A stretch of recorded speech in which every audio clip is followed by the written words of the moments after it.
Yeah. Now, okay, sir. Now, okay, no?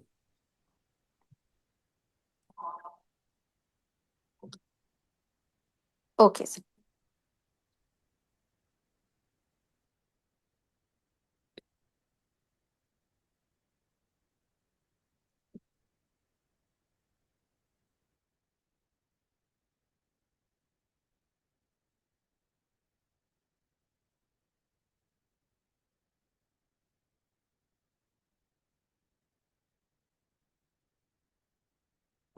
Miss, can you hear me? Yes, sir. Can hear you now. Now, in my screen, in the very left-hand bottom side, the mic is not visible. But it is working, I suppose. Yeah. We can hear you We can clearly, hear sir. you, sir, properly. Yes, mic is not visible. Uh-uh. But can hear, sir.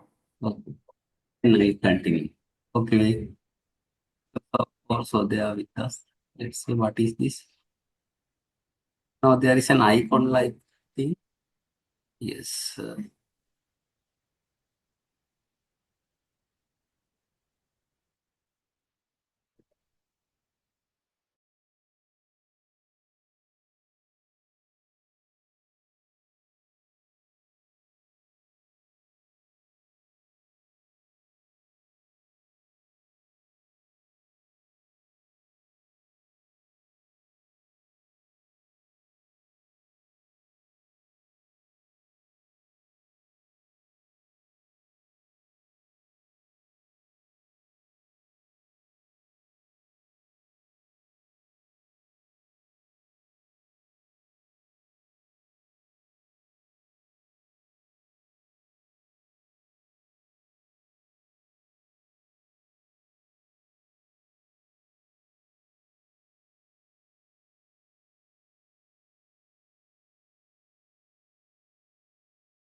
Udaya sir. Udaya sir, we cannot hear you. Uh,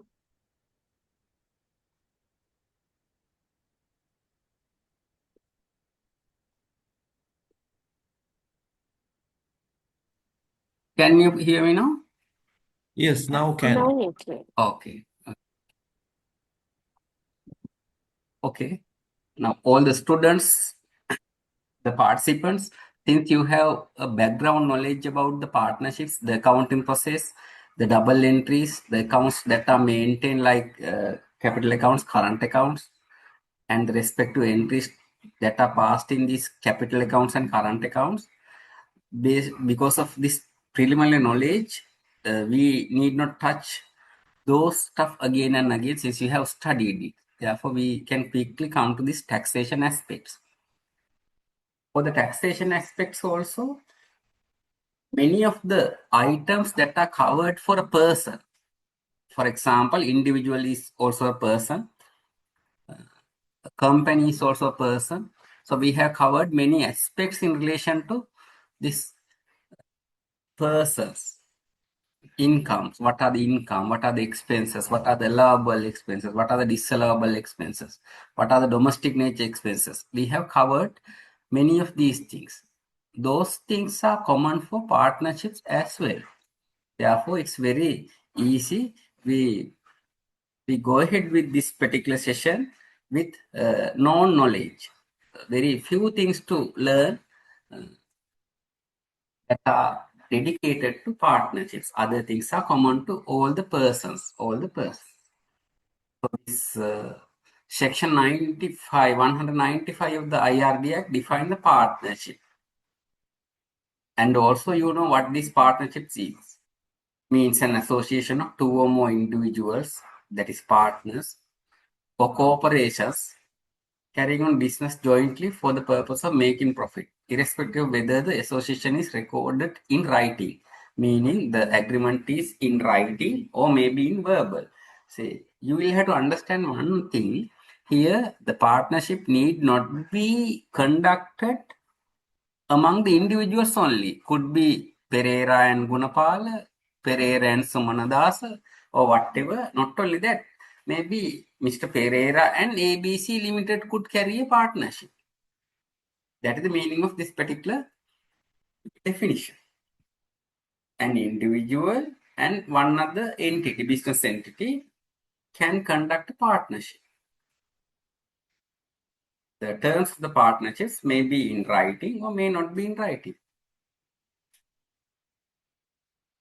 Some interpretations with respect to persons as per section 195 means an individual or entity. Individual like you and me, or an entity. And this entity includes body of persons. Body of persons corporate like limited liability company or unincorporate like societies, and executor, non-governmental organization, and charitable institutions. See, we have explained this with all these things maybe in the first session, I suppose. So we have explained these things in detail. Therefore, we'll quickly go to the next one. Entity means a company, partnership, or trust. Entity means, say here it says in the very first paragraph, individual or an entity. So what is an entity? Entity means a company, partnership, or trust.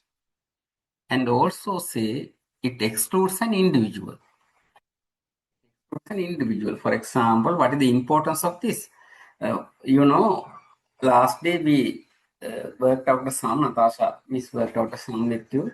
There, for company tax, we worked out some investment income as sources. There, in that situation, for an investment property, an allowance of 25% is given for repairs. But that is not given for an entity. That is given only for an individual. The meaning is for a partnership also that is not available. Partnership means an association of two or more individuals or corporations, same definitions. So taxable income of a partnership. Persons and individual entity, same thing. Same thing. So we'll go ahead. A partnership is included in the definitions of entity, and given that the entity is for tax purposes treated as a person. A partnership is also deemed a taxable person. Deemed as a taxable person. Partnership is also deemed as a taxable person. One thing you should learn is, say, a partnership, the number of partners, when the number of partners is more than 20, then the partnership is considered as a company. As a company, body corporate. There are some cases where, say, there are lawyers association practically. There are so many partners sometimes. In that situation, if the number of partners exceed 20, the entity has to prepare the tax returns as if that is a company. Go to the next one. The taxable income of a partnership. Determine the income, gains, or profits of the partnership. So how do we determine the income? Or there could be gains or profit of the partnerships. In order to decide this, we'll have to take certain factors into account. Amounts derived and expenditure incurred in common by partners should be treated as amount derived or expenditure incurred by the partnerships and not by the individual partners. For example, let's say Mr. A and Mr. B, they got together and started a partnership. The partnership sold some goods, or else Mr. A sold some goods on behalf of the partnership. The income derived by this selling is an income of the partnership. Income of the partnership. And also, let's say some expenses of the business are paid by the partnership. That is the first thing. Or else some expenses of the business are paid by a partner. individual partner, but the expense related to the partnership. So those are the expenses of the partnership and not the expenses of individual partners. And similarly,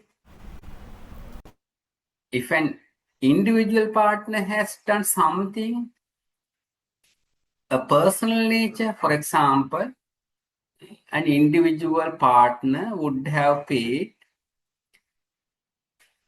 insurance premium of his vehicle using the cash of partnership. In that situation, that particular insurance expense is not an expense of the partnership. That is an expense, that is something like a drawing made by a partner. That is the meaning of that. All business activities of partnership shall be treated as conducted in the course of a single partnership business. Say there will be several activities done by a partnership. All these business activities are treated as a single partnership business.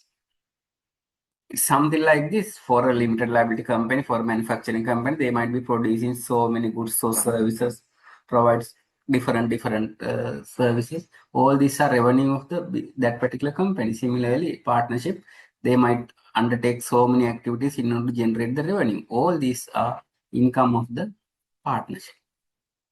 Say arrangements between a partnership and its partner. Say for the partnership and its partner should be recognized, and the following should be taken into account in determining partner share. Say in the partnership, the partners ultimately will get a share. Their income from the partnership. In that situation, you will have to take certain things into account. Say one thing is loans made by a partner to a partnership and interest paid in that respect. For example, let's say there is a partnership between Mr. A and Mr. B.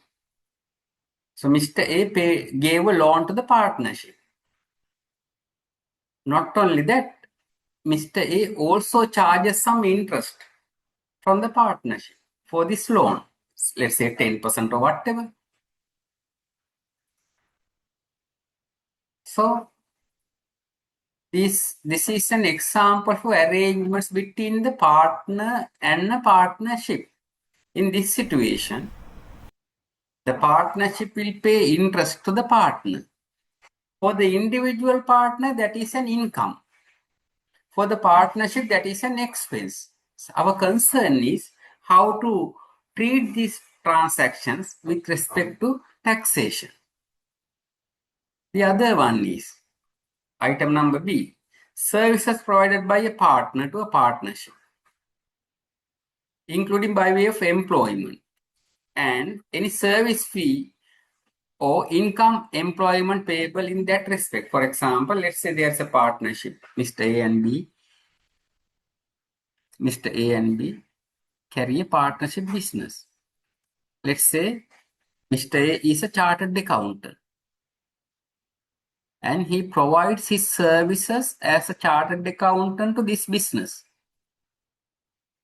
He might be paying some salary by the partnership business. To compensate, Mr. A provide his services as an accountant to the business. So Mr. A provides some services to the business. This may be, and there may be an employment agreement or not. But whatever, that is an arrangement between the partner and the partnership. See how to treat these things. As far as the tax is concerned, income tax is concerned. So we have to take that into account. It's a computation of the taxable income of a partnership. Computation of the taxable income of a partnership. So in this situation, normally we identify the net profit of the partnership. Net profit of the partnership. When the net profit is arrived at, certain expenses would have been deducted. We have to see whether all these expenses could be deducted when arriving at the taxable profit of the partnership.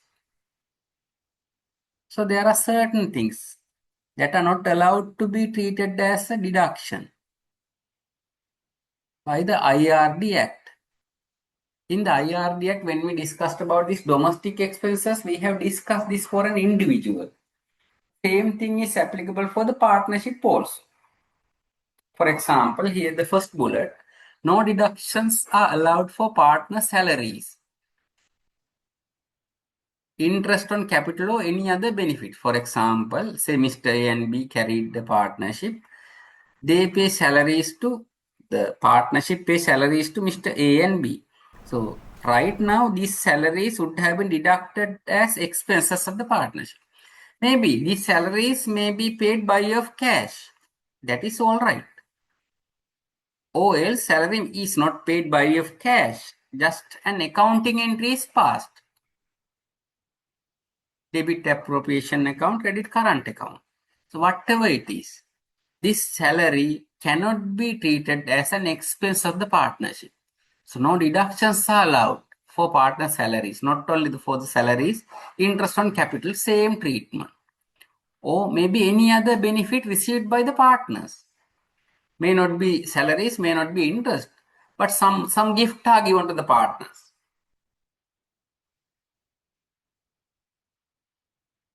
Some services are received by the partners. So this any other benefits also, if those are accounted in the expenditure side, to that extent our net profit is decreased, we have to increase the net profit by the salaries or interest on capital or any other benefit if available. Thereafter, partner share should be equal to the partner's percentage interest in any income of the partnership as set out in the partnership arrangement. Say after dividing the respective share of profit of the partner, it has to be the percentage interest in any income of the partnership. That is in simple, it's like this. Say let's say Mr. A and B shares profit or loss in the ratio of 3:2. So that is the percentage, 3:2. The profit or loss sharing percentage. The other one is, if there is a profit, that profit is taxable. The tax rates I'll be telling you later. Say if there is a loss, what happened? A loss incurred by a partnership. For a business, for a company, limited liability company, there could be loss. If there are losses, we told you, the loss could be carried forward for a couple of years, maybe 6 years. Like for a partnership, what happens? A loss incurred by a partnership for a year of assessment shall be the partnership's loss from its business or investment for that year. If there is any loss from realization of investment assets, such loss should not be set off against any profits on the disposal of another investment asset. Say if there is a business loss, okay, we identify that loss. And also if there are investment losses, such loss should not be set off against any profits on the disposal of another investment asset. So if there are gains from the investment assets, if there are losses from the investment assets, these losses and gains need not be set off. When the partnership incurs a loss, such loss will be allocated to partners in their profit sharing ratio. If there is a loss, what happens? This loss should be allocated to partners in their profit sharing ratio. If there was a profit, we allocated the profit in the profit sharing ratio. If there is a loss, applying the same argument, we allocate the loss between or among the partners using their profit sharing ratio.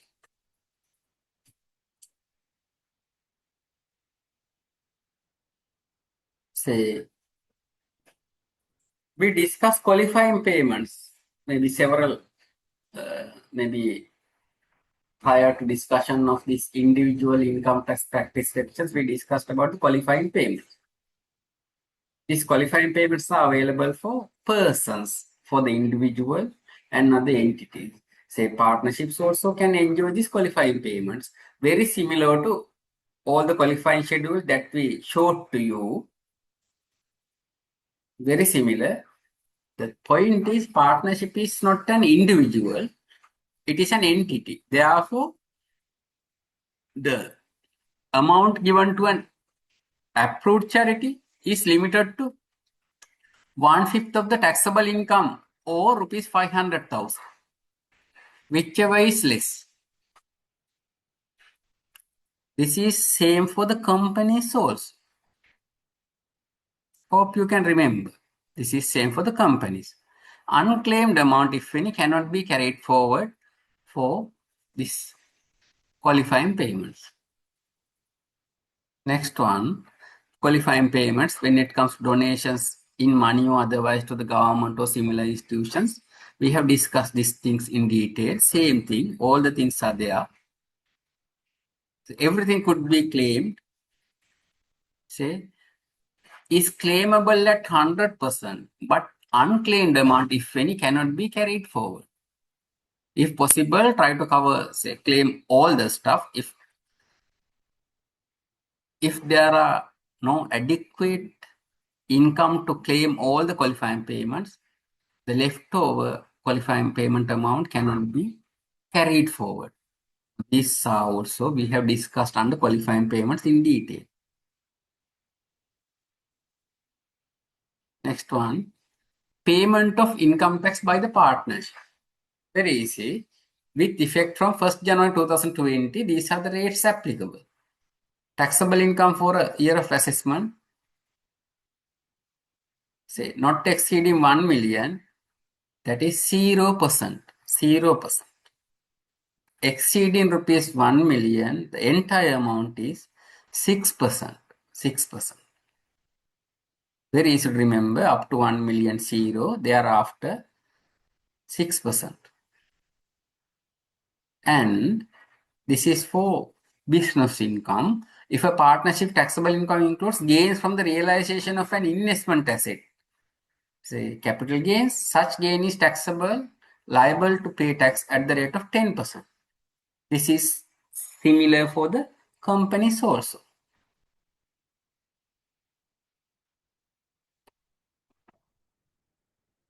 The partnership shall allocate the share of partnership tax. Say this tax, say, when we multiply this 1 million by 6%, we get a tax liability. For the partnership, there will be a tax liability. That tax liability will be paid by the partnership. Okay, this tax liability will be paid by the partnership. After payment of this tax liability, the individual partners, when they submit their returns, tax return for their individual income tax computation, whatever the tax paid by the partnerships could be taken as a tax credit, could be claimed as a tax credit. That is the meaning of this particular second bullet. Partnerships shall allocate the share of partnership tax to the partners, subject to the payment of partners' income tax. It has to be paid. Okay. Partners are entitled to deduct share of partnership tax as a credit. As simple as this. Let's say there's a partnership between A and B. They paid 1 million of income tax. So 500,000 is a tax credit available to Mr. A. For the other person, Mr. B also can take the 500,000 as tax credit.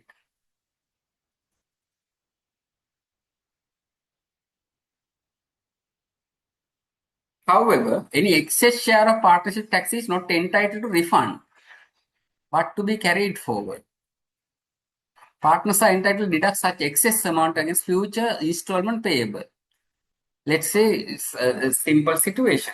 So let's say there's a partnership, very good profitable partnership. Therefore, the partnership paid a very huge tax. Partnership paid a very huge tax. But when it comes to the individual income tax computation, the partners are not in a position to claim the tax paid by the partnership as a tax credit. Why? Their individual income is very, very low. Then what happens? This tax credit, which cannot be settled, will not be refunded by the IRB. It will not be refunded, but in the next year and the next year and so on and so forth, these partners could try to claim the unclaimed tax credit from their income tax. Simply what you should understand is income tax paid by the partnership is a tax credit available to the partners. Tax credit available to the partners.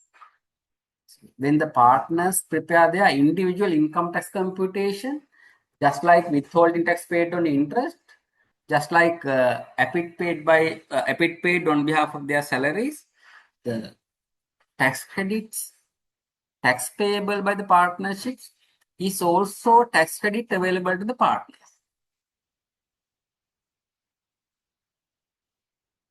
Say payment by installment, payment of income tax, these are, under tax administration we have discussed.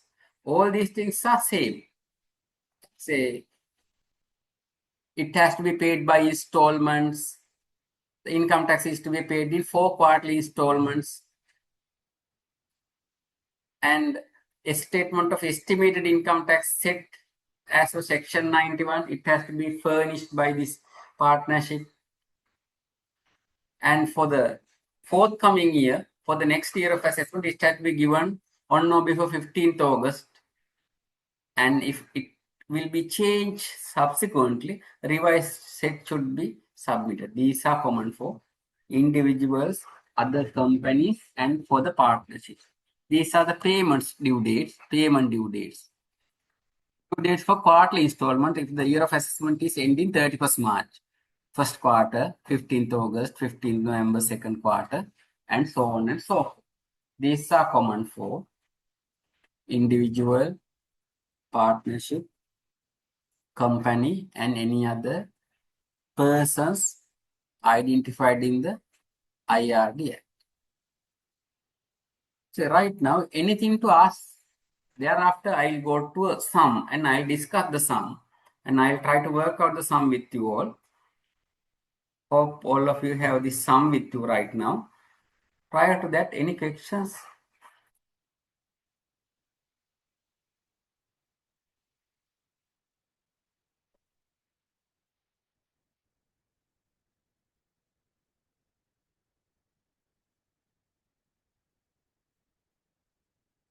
No questions it seems. So we'll go to the tax computation.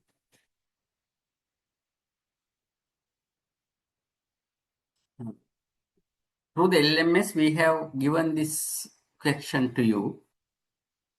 A partnership between two persons, Janaka and Manju Associates. Based on this particular partnership, some will try to understand the principles that I discussed little while ago.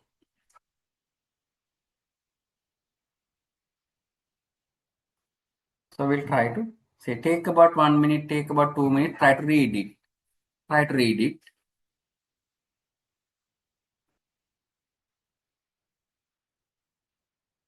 Janaka and Manju Associates is a partnership that provides entertainment services. Maybe any business, whatever the business. They share profits losses in the ratio of 1:1. In this situation, this is 1:1, but it need not be 1:1, whatever the ratio given. The summarized income statement of the partnership for the year ended 31st March 2026 is given below. Summary version.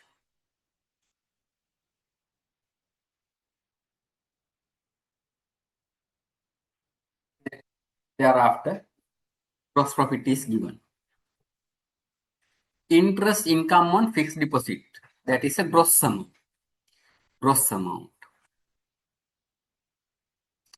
Less operating expenses.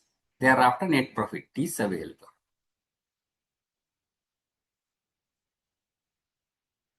Now, right now, you would have seen and understood that there are two sources of income right now, business income and investment income. What is the investment income? Investment income is interest income and it is gross, it says. And some of the additional information, see, these are the information. The following expenses have been deducted when arriving at the above net profit. This is the net profit, is 36 million. When this 36 million is arrived at, following expenses, these expenses given from 1 to maybe 1 to 6, like it has been treated as an expenses, and you will find those expenses within this 50 million. So we'll take one by one. Say Janak and Manju obtain a monthly salary of 300,000 each. One partner 300,000. So 300,000 per month into 12 per 1 month partner. For both partners, we'll have to multiply this by 2. Each partner was paid an annual interest on capital 200,000. That is an annual interest on capital 200,000. A donation was made to an approved charity amounting to rupees 1 million. This donation was made to an approved charity amounting to rupees 1 million. So should be a donation made in terms of cash. Number 4, Janak has provided a loan to the partnership. See, this particular person, partner, he has provided a loan to the partnerships. An interest of rupees 200,000 has been paid to Janak and has been accounted within operating expenses.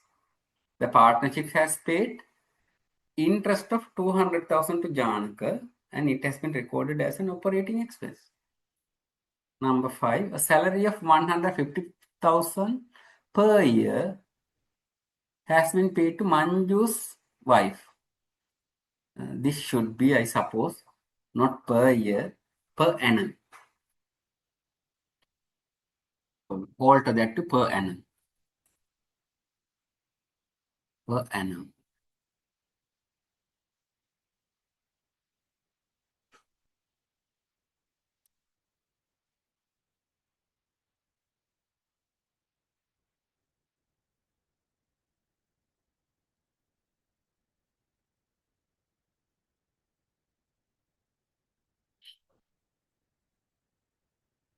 Salary of 150,000 per annum has been paid to Manju's wife. Not per annum, per month. MONTH, monthly basis, per month.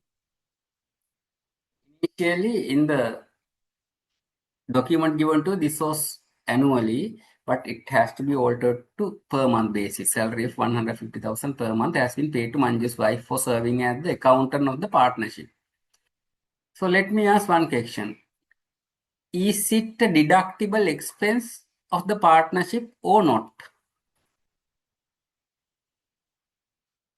A deductible expense. What happens? The partnership has paid salary to one of the partner's wife. This wife was working in the partnership as the accountant. So what is your opinion? This salary paid 150,000 into 12, that is 1.8 million. Is it an allowable deduction? What do you think?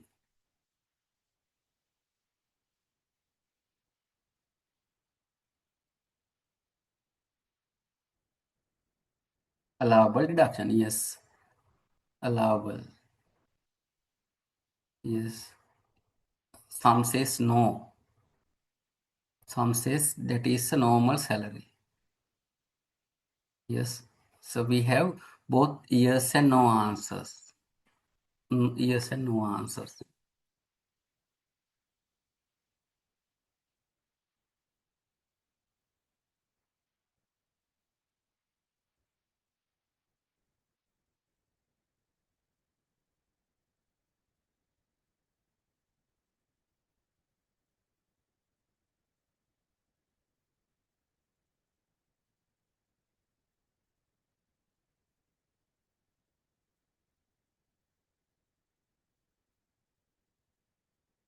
Admin expense.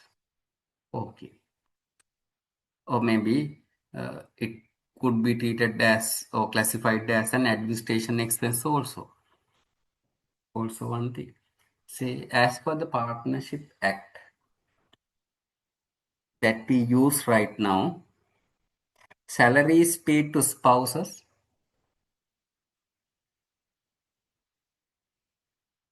Yes, I am getting some messages. And I am getting both yes and no's similar like. So let me explain it.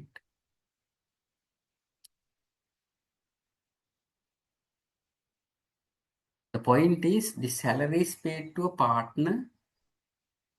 partner's spouse. Say here we have Janaka and Manju. They are one of, say, Janaka's wife, maybe Janaka's wife. Janaka's wife. It says salary of 150,000 per month has been paid to Manju's wife, second partner, Manju's wife, for serving as the accountant of the partnership. Working as the accountant of the partnership. Therefore, this salary is allowable. So take it very clear. This is an allowable expenditure for the partnership as per the current IRD law. That is one thing.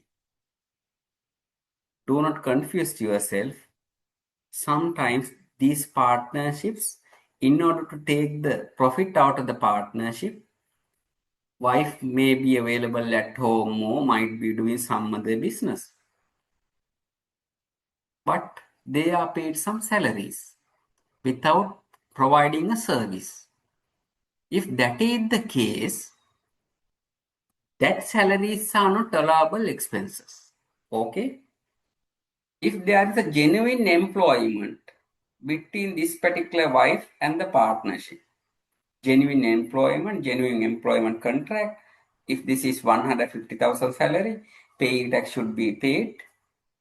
Okay, she should come to work from 8 to 5 or whatever the working hours, so as the other employees. If that is the case, if there is a genuine working employment contract between the partnership and this particular wife, Mrs. Manju, in that situation, the salary is an allowable expense. If there is no genuine employment, such salaries are not allowable expenses for the partnership. So here in this situation, it says he served as the accountant of the partnership. Therefore, this is a genuine employment, like, therefore, 150,000 into 12, 1.8 million, which is already recorded in the operating expenses, is an allowable expense, remember. Now, anything to ask? Is it clear to you?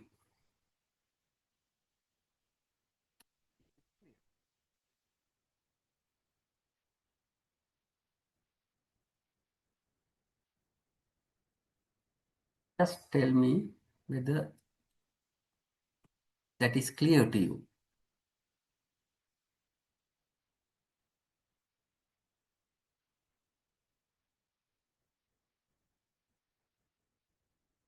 I'm not getting any feedback. Huh?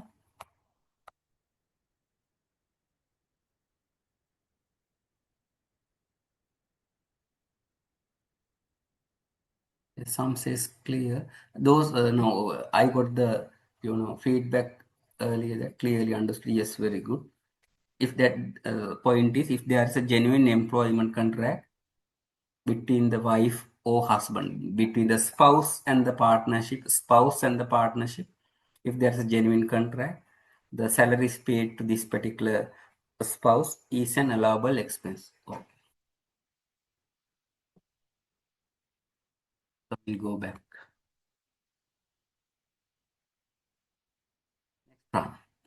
Accounting depreciation charge net profit is 3.5 million. Accounting depreciation 3.5 million, and the relevant capital allowance amount to 2.5 million. So accounting depreciation, just like for any other business, you keep on adding accounting depreciation, claim capital allowances. Partnerships has paid quarterly installments of partnership income tax 1.8 million. This is the income tax paid by the partners, on quarterly basis. What is required is calculate the tax payable by the partnerships. Thereafter, we have to do some other things, prepare a statement showing the allocation of divisible profit to the partners. That is the second thing. For the third one, for your understanding, we thought of giving you the scenario where one partner complete his or her own income tax computation. Having a partnership, having some other income sources, what is the implications? For that purpose, we incorporate this part C also. So for the time being, we'll start with part A, calculate the tax payable by the partnership. For this purpose, since we do this class online platform, I use this Excel sheet. Excel sheet. I also have the answer with me. Let me explain this. I have already worked out the answer. So we started part A, calculation of tax payable by the partnership.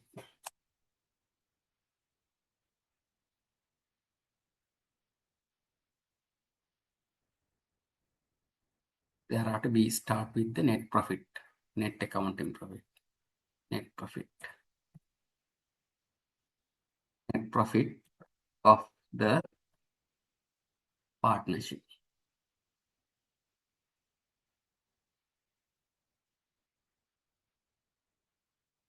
Net profit is good enough. Net profit. So how much is the net profit? Say we go by these two columns.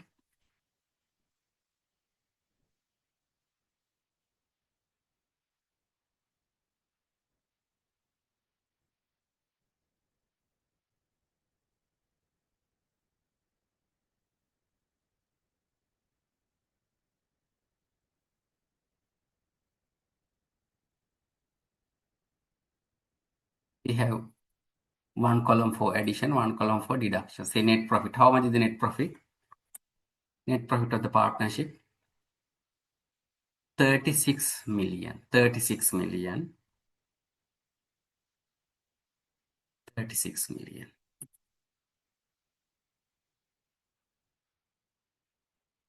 36 million.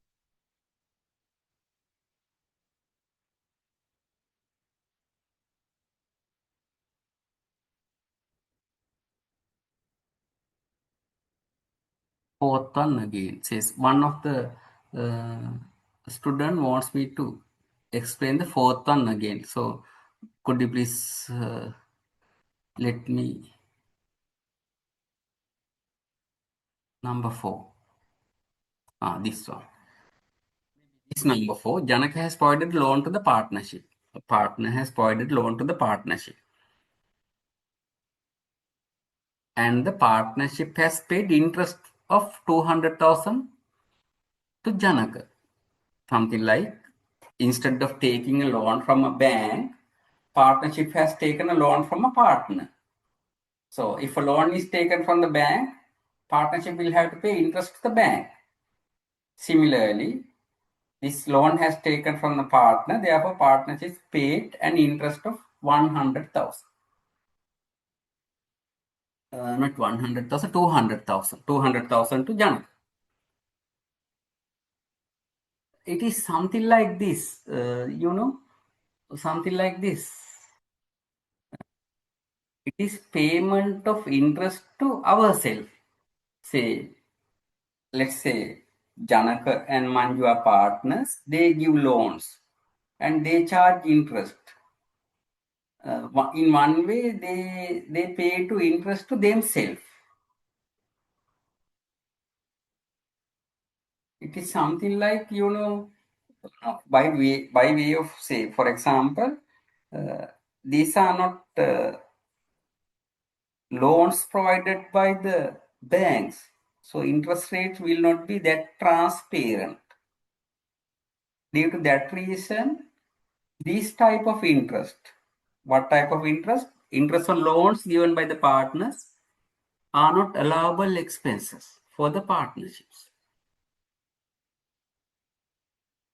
Interest on loan given by the partnerships are not allowable expenses for tax purposes. It is something like interest paid to ourselves, the partners. That is why that is not allowed to be deducted. Again, we'll go back to the sum. Say we have the net profit. We have the net profit and interest income on fixed deposit. So they have this partnership, they have invested some money in fixed deposits amounting to rupees 2 million. So that is a separate income source, separate source of income. So we'll take it out. Right now, this 2 million is available within this 36 million. So we took it out. It says gross one, gross interest. Gross interest. Thereafter, we are given some information with respect to partner's salary. Janaka and Manju obtain a monthly salary of rupees 300,000 each. Per person, 300,000. 300,000. 300,000.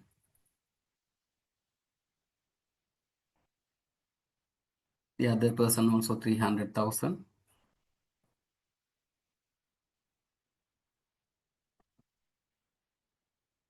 These calculations are not required. You know, 300,000 into 12 is 3.6 million.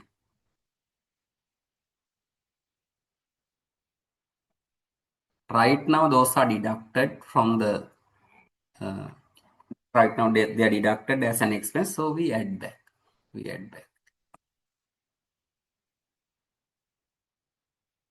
See, next one, interest on capital to the partners. Each partner was paid an annual interest on capital of 200,000. 200,000. 200,000 for each partner. Therefore, 200,000 into 2.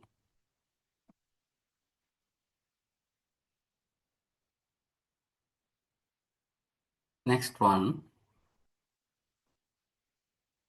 A donation was made to an approved charity amounting to rupees 1 million.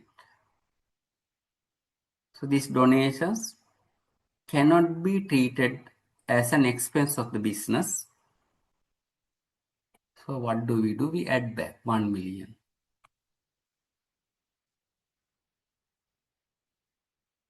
1 million is the donation. Thereafter, we keep on going.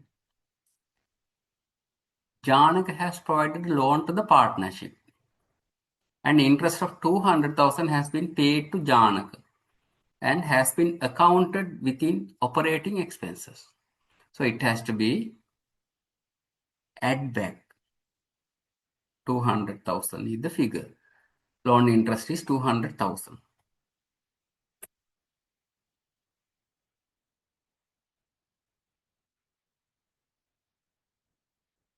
Next one.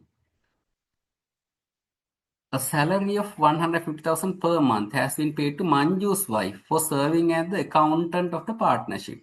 So I told you, if there is an employment contract, not only that, apart from the contract, there should be a genuine work done by this particular person to the business. If that is the case, this is an allowable expense. Salary Manju's wife, this is allowable.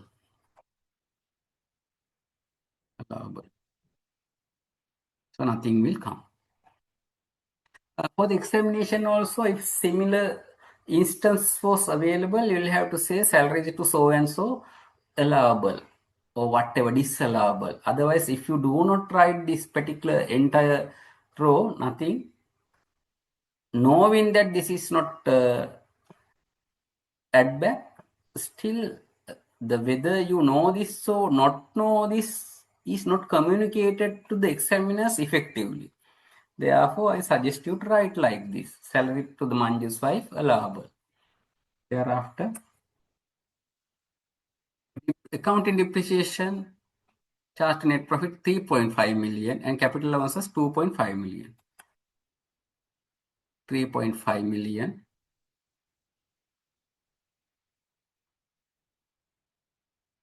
Capital allowance allowable, that is 2.5 million.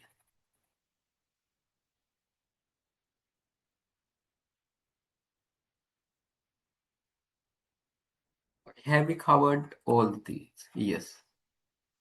1, 2, 3, 4, 5, 6. Yes, 6 items.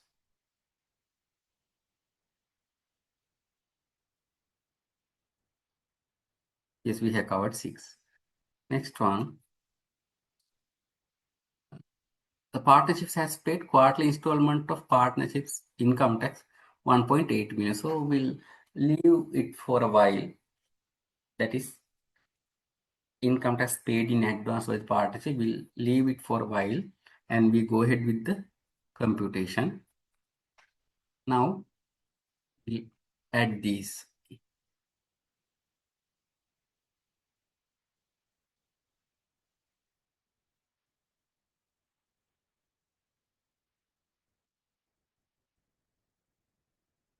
And deduct these.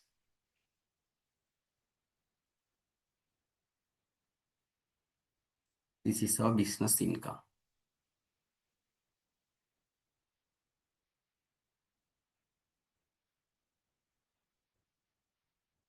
This is our business income.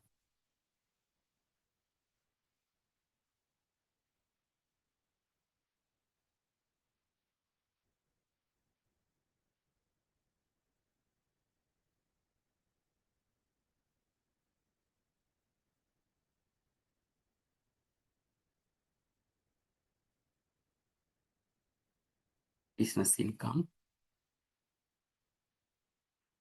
this much. We have interest on fixed deposits amounting to rupees 2 million. See, this is the total assessable income of the partnership.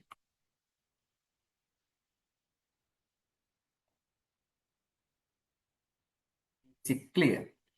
Assessable income of the partnerships. Thereafter, we'll come to qualifying payment. Qualifying payments. There was a donation of 1 million. Donation of 1 million we have added back. Now this is a donation made to an approved charity in cash. Therefore, donations made to an approved charity, 1 million, and 1/5 of the assessable income is out of this 45.5, 1/5 is a huge amount. And that is in excess of rupees 500,000. So we have 1 million, 1/5 of this 45.8 million. Ultimately, we get 500,000 at the ceiling. 500,000 at the ceiling. This is our taxable income.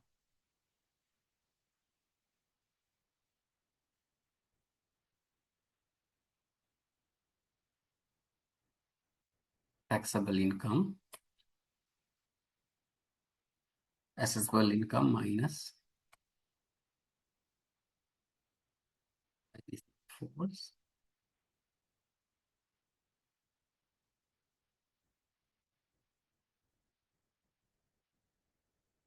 $45.3 million. 45.3 million is our taxable income. Now, what is required in the question?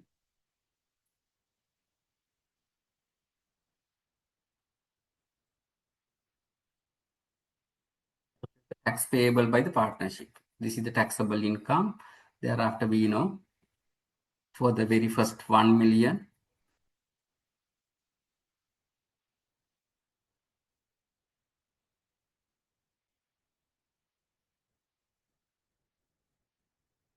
applicable rate is how much for the very first 1 million? Applicable rate is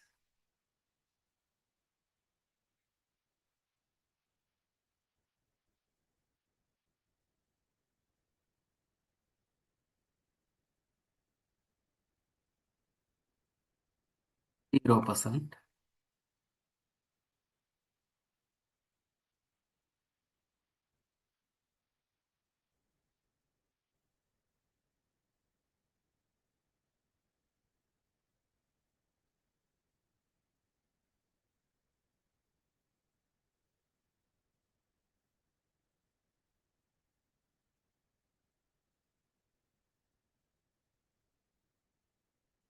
0%. So no tax.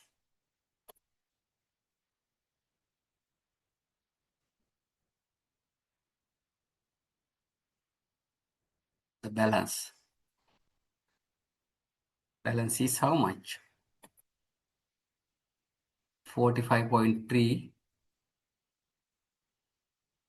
minus 1 million. Relevant rate is 6%.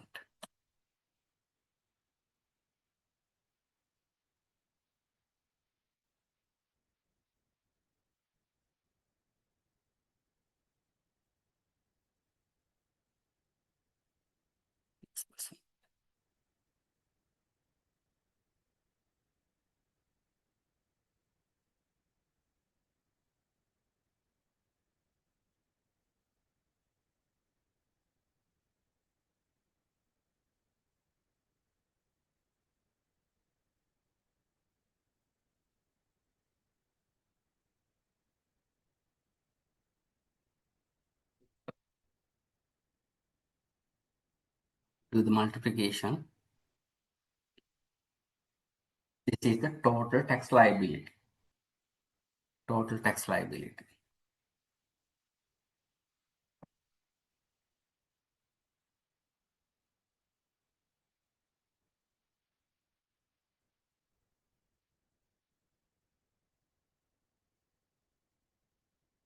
Tax credits. Tax credits. What are the tax credits? They have paid tax. Hope you can remember.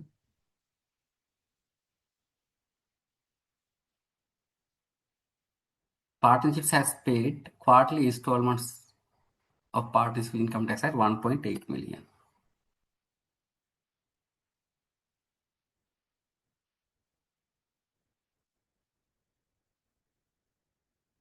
1.8 million. Tax credits, EPIT payment.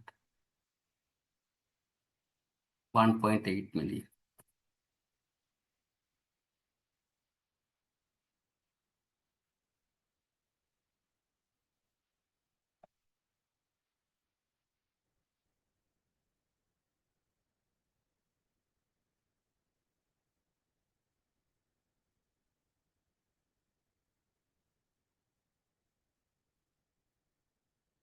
Any other tax credits available?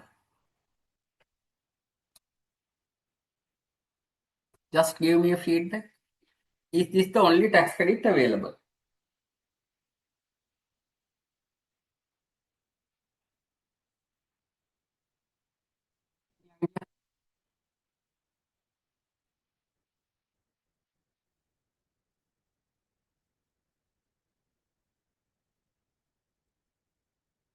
What are other tax credits available?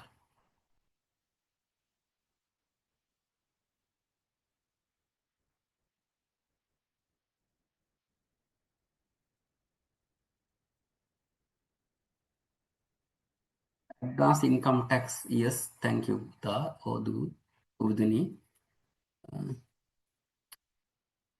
Advance income tax of what? AIT on what? We had two sources of income. One is interest income on fixed deposit. That is 10%. Okay.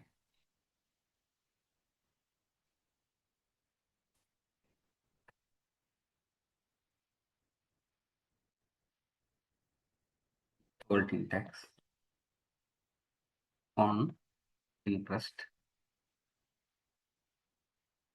That is, hope you can remember this 2 million. From this 2 million, 10%.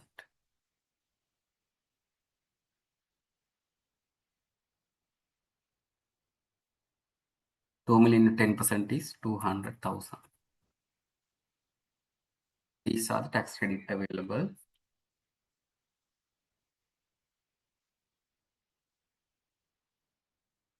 The balance tax payable by this partnership is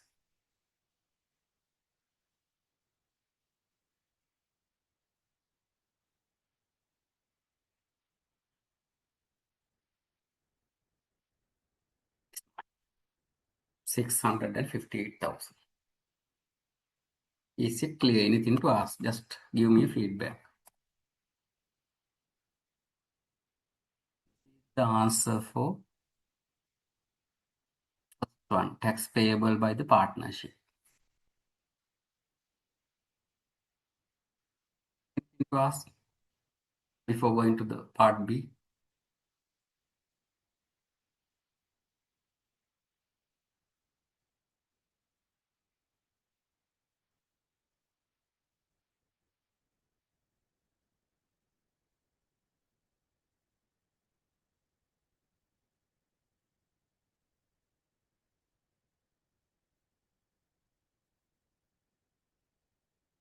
Can we proceed?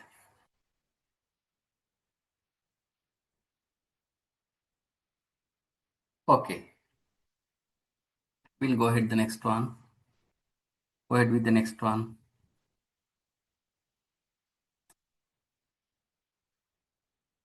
Prepare a statement showing the allocation of divisible profit to partners. Now, I told you based on the income of this partnership, the individual partners will have to prepare their own income tax return. For example, let's say Janaka might be working somewhere else, or else Janaka might have some other businesses. So Janaka will have to compile or compute his own individual income tax return. For that individual income tax return, he has to take the respective share of partnership's profit. That is the meaning of this particular B. Prepare a statement showing the allocation of divisible profit to the partner. So we'll keep on doing.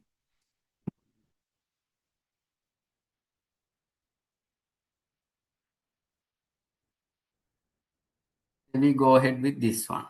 So we have to have a statement on the very left-hand corner, some items.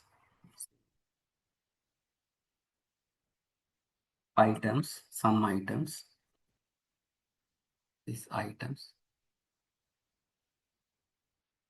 We have salaries. Salaries 3.6, 3.6. This is 3.6.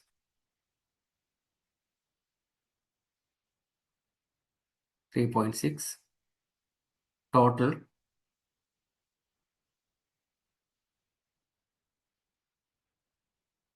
7.2. And this is the salaries to the partners.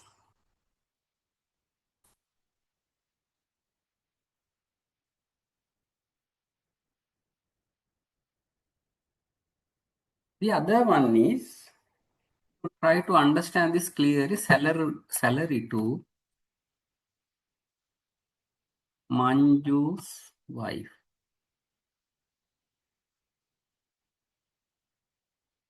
Now you might confuse.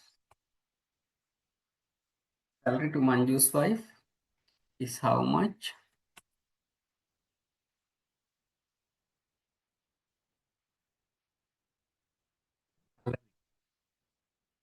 Item number 5, a salary of 150,000 per month has been paid to Manju's wife.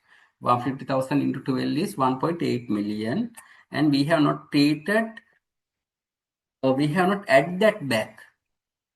So we have allowed that to be treated as an expense of the partnership. Hope you can remember here when you worked out salary to Manju's wife allowable. If that is allowable, when the divisible profit is identified, I am going to add that back to respective spouse. That is Manju's spouse, 1.8 million. You know the reason? Reason is in the very first situation we allowed to treat that particular expense as a business expense. So that is perfectly okay with the Inland Revenue Act. And whatever the amount deducted as salaries of Manju's wife will be a share of income of that particular spouse, that is Manju. That is also again as per the section 34 of the Inland Revenue Act. Inland Revenue Act do not allow to split the profit. Now it is termed as split of profit. Say it's something like this. There will be one person is the say husband and wife, they are carrying a partnership. One person is paying to sell to the other person. That the other person is providing a genuine work. So that is allowable. Now, whether these transactions are arm's length or not, that is questionable. Whether these are say fair transactions, maybe wife may be very, very, competent, skillful, a graduate or chartered accountant, no, having so many qualifications. But still, there is a doubt why the transaction between associate, very closely related parties. Therefore, Inland Revenue Act says, okay, the payment made as salaries when there is a genuine employment contract or genuine work, it is an allowable expense of the partnership. So for the partnership, they receive the benefit. What is the benefit? It is treated as an expense. But for this particular partner, Manju has to take this as a share of income derived to Manju. Why? It is received to Manju. All right, take it very clearly. You'll have to understand that very clearly. See, the salary paid to a spouse, it is an allowable expense if there is a genuine employment contract and genuine work. Apart from that, when the divisible profit is identified, that particular salary will be the income of the respective the spouse. Janakaginemi Manju. Okay. Interest on capital. We know the figures. Interest on capital. That is 200,000 each.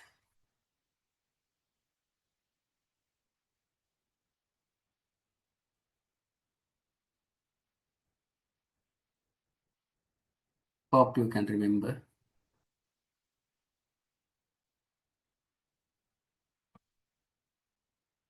Interest on loan provided by whom? Janaka. That is 200,000.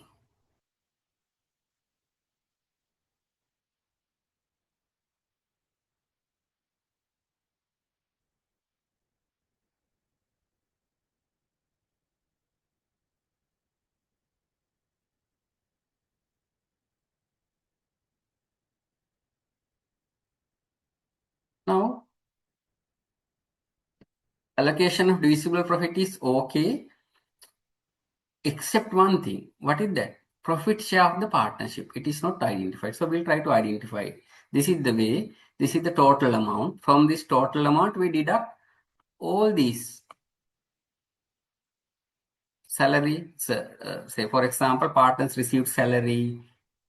One of the spouses paid. They took some interest on capital, and also they took some interest on loans. The remaining amount is the profit share. So we'll try to identify that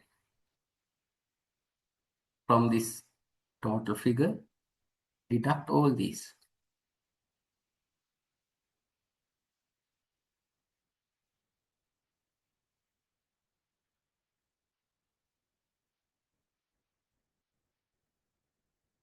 And this amount, these partners will have to share this on equal basis.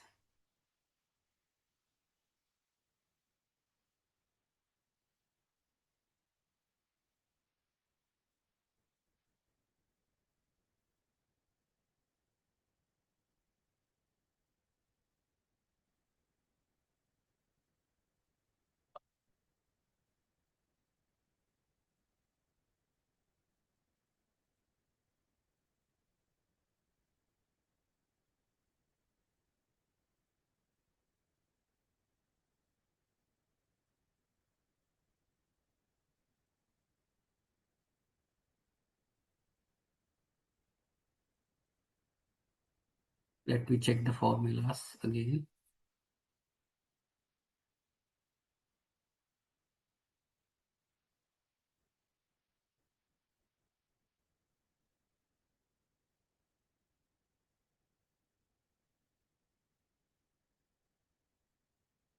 is the, okay, those are okay. This is allocation of divisible profit. Questions? Any questions? If you have any gray area, just tell me. I will give you feedback.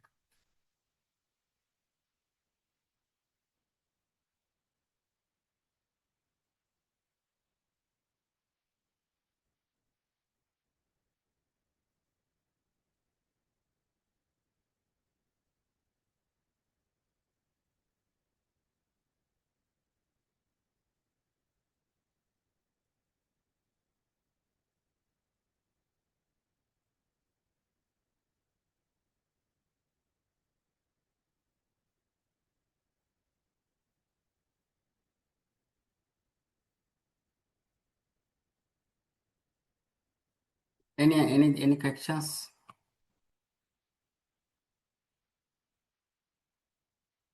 No questions, it seems. Okay. There are no questions. Let me go to the last one, last part. May not be the last one. Prepare a statement showing the allocation of divisible profit to the partners. That is the allocation of divisible profit. Next one, part C. Janaka is employed in a private company as the finance manager. And some information is given. His employment income, all tax adjustments are made. Apid payment 1 million. Compute the income tax liability of Janaka for 2025 and 2026. So we'll do that.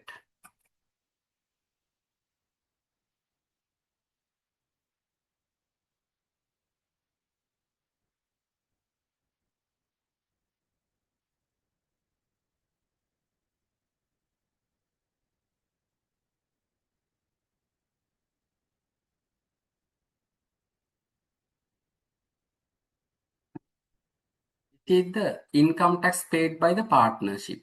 See, income tax liability of the partnership. 2,658,000. When I was discussing the session, I told you this 2.6 million 58,000 could be taken as tax credit by the individual partners. So we will be working it. This is the way how you worked it.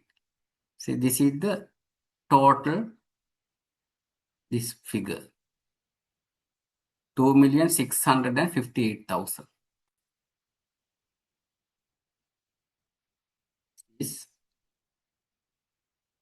This figure. Okay.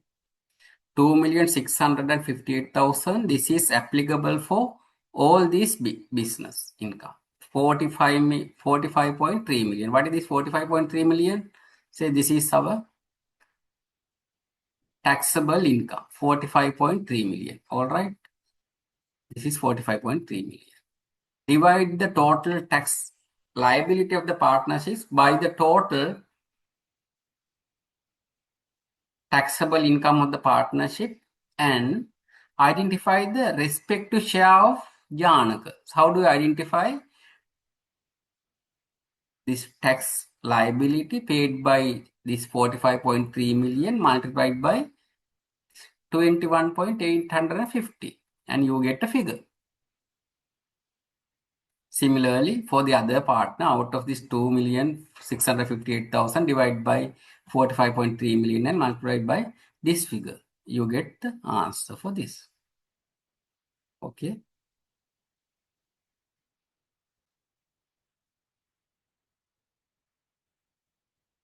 Tax credit, divide this by total taxable income multiplied by Janaka's divisible profit share.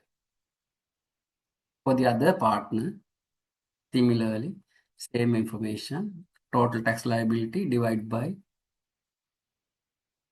taxable income of the partnership multiplied by his share of profit.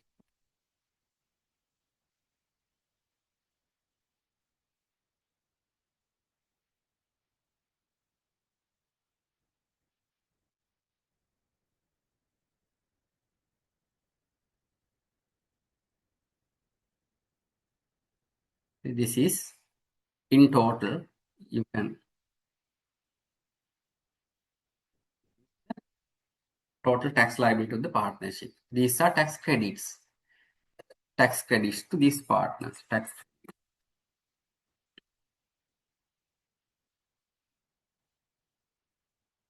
credits to the partners.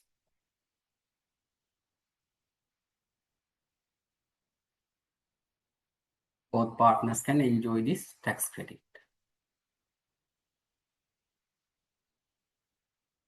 Having said that, we go to the last one, that is income tax liability of Janaka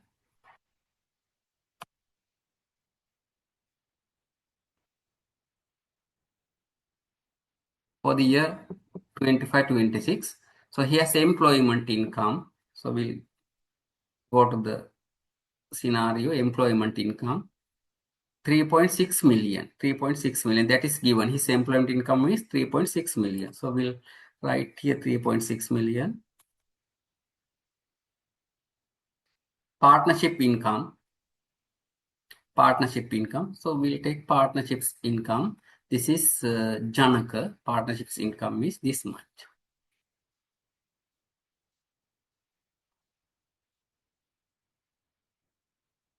The total assessable income is the summation of these two.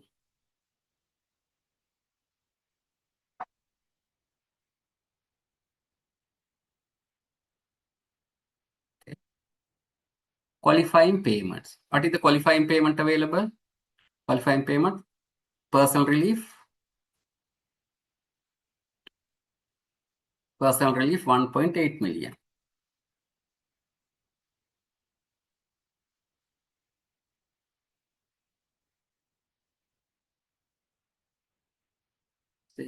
Go to the sum.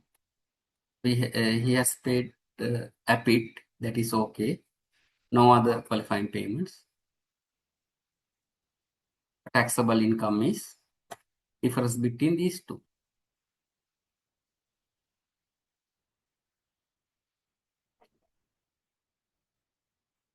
The taxable income.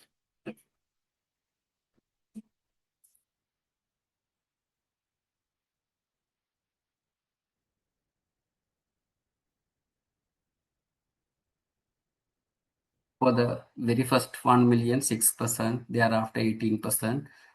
We worked out this with you.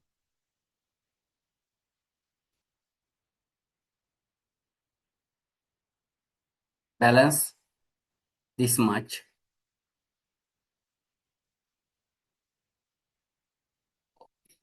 This is the total tax liability. Total tax liability of this particular partner. From that, he can deduct employment income APIT 1 million, partnership tax credit,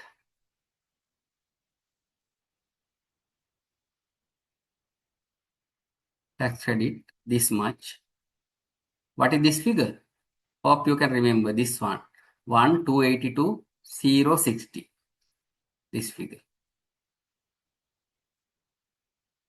And partnership APIT payment. Partnership APIT, can remember. APIT payment. We got this figure. Therefore, partnership APIT payment 900,000.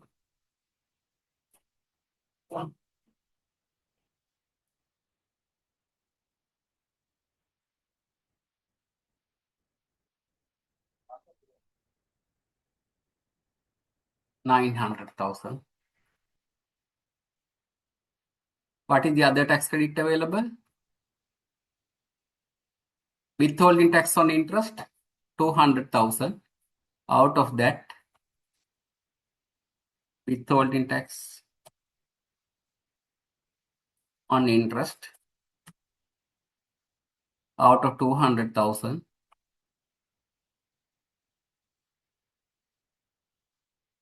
50%.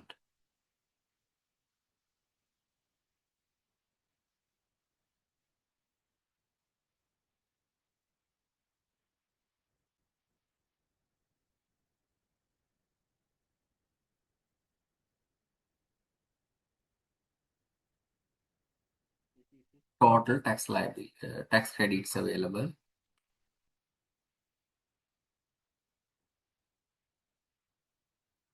The balance tax payable is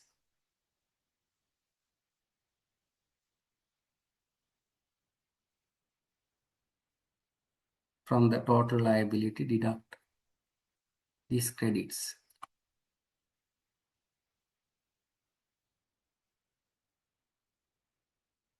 Balance tax payable by this individual partner. Okay, anything to ask?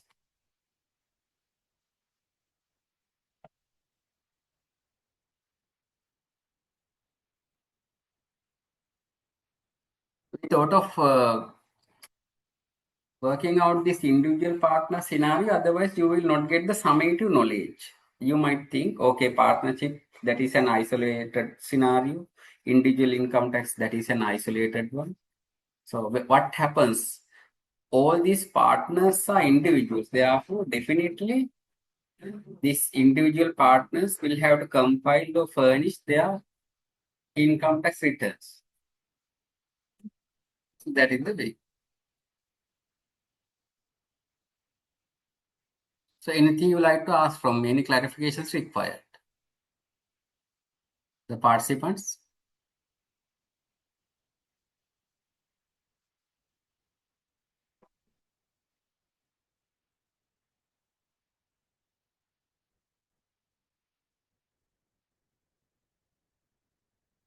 Okay.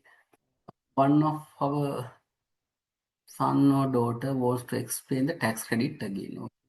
Thank you. I'll explain that. Tax credits of the it may be the individual partners. This employment tax credit APIT, it will be a clear one, I suppose. Partnership tax credit, that is the, say, we identify the tax liability of the partnership, that is 2,658,000.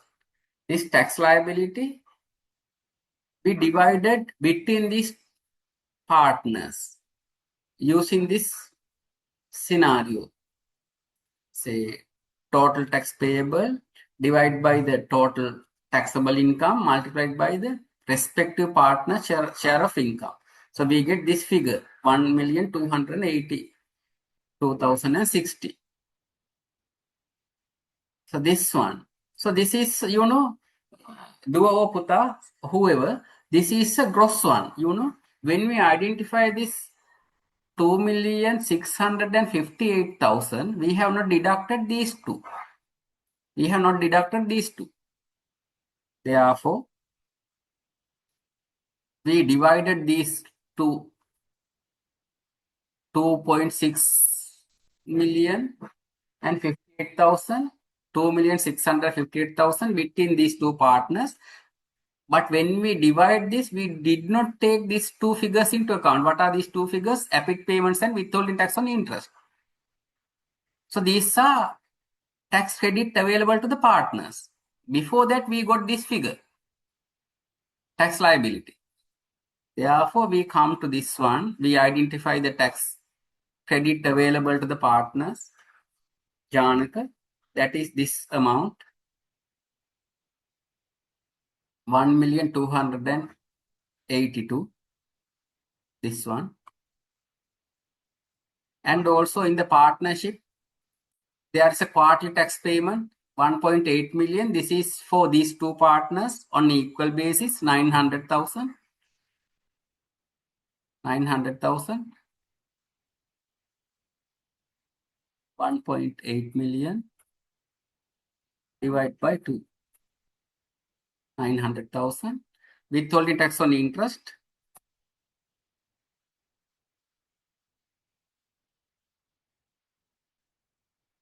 That is 200,000 divided by 2. So these are the tax credit available. In addition to that, for his employment income, there is one other tax credit. We got the summation of all these figures. Let's say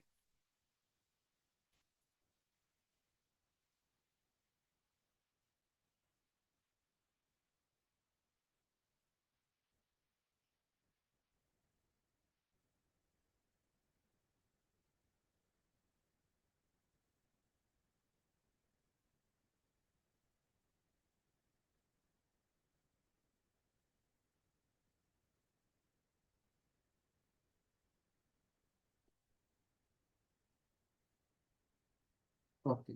I think I answered the question, but still, if there are issues, just tell me.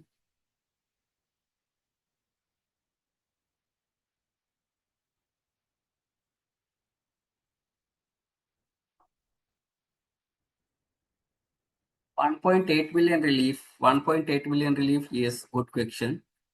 This one. 1.8 million relief. This is 1.8 million relief available to the individual partner. All right. Individual partner in 1.8 million.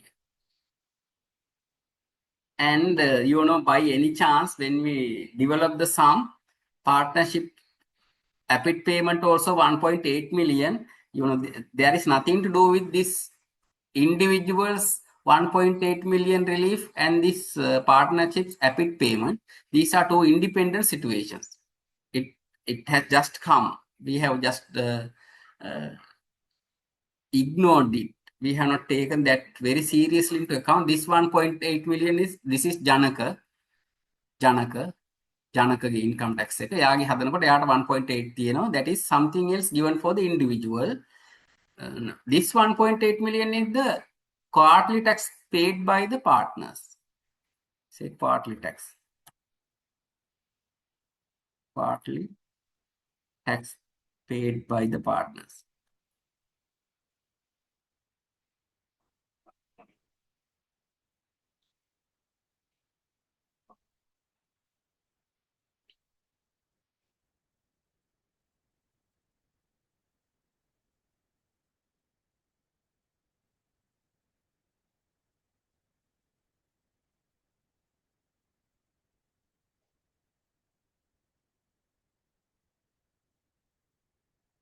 Okay, any other questions? I don't know whether I answered it.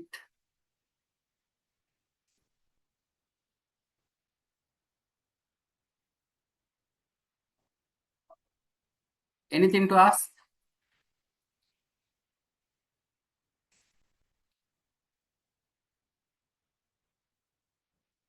Anything to ask?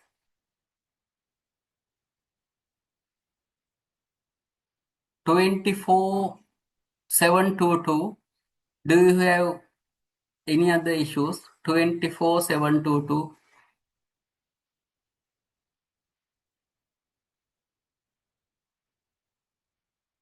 24,722. Okay. Okay. If that is the case, I like to conclude the session. Still, we have Natasha and Isurusa with us. Thank you very much for staying with us, all the sons and daughters. So you'll be getting some questions of this nature for the examination. Say whether this is given for the examination or not. For the sake of learning, you'll have to know the basics of this tax of partnerships. There are some advanced aspects also. We have not taken so many income sources. We have not taken so many expenses. But when it comes to this deductions of expenses or allowable expenses, other than the salaries, interest on capital, and loans given by the partners, and some services rendered by the spouses. Other than that, all the expenses, the treatment of expenses we have discussed. Let's say what happens, a salary is paid to a son or daughter, still allowable if there is a genuine work contract. Genuine work contract, something like spouse. Genuine work contract නැත්තම් ඉතින් ඒක වෙන්න පුළුවන්. And also one other thing you'll have to take, say in this situation, one partner's wife served as an accountant. If that particular wife was paid maybe 3 million per month, 1 million per month, in that situation, the assessor would ask it. It has to be, market-based rate. Okay. With that, I like to conclude the session. Okay. Thank you very much. I'm going to end the session. Thank you very much for your participation. And also, in the next Friday, we'll have a session on value-added tax conducted by Nadika Suranjan, sir, a tax partner renowned in Sri Lanka. Please join for that session as well, being the final one. Okay, thank you very much.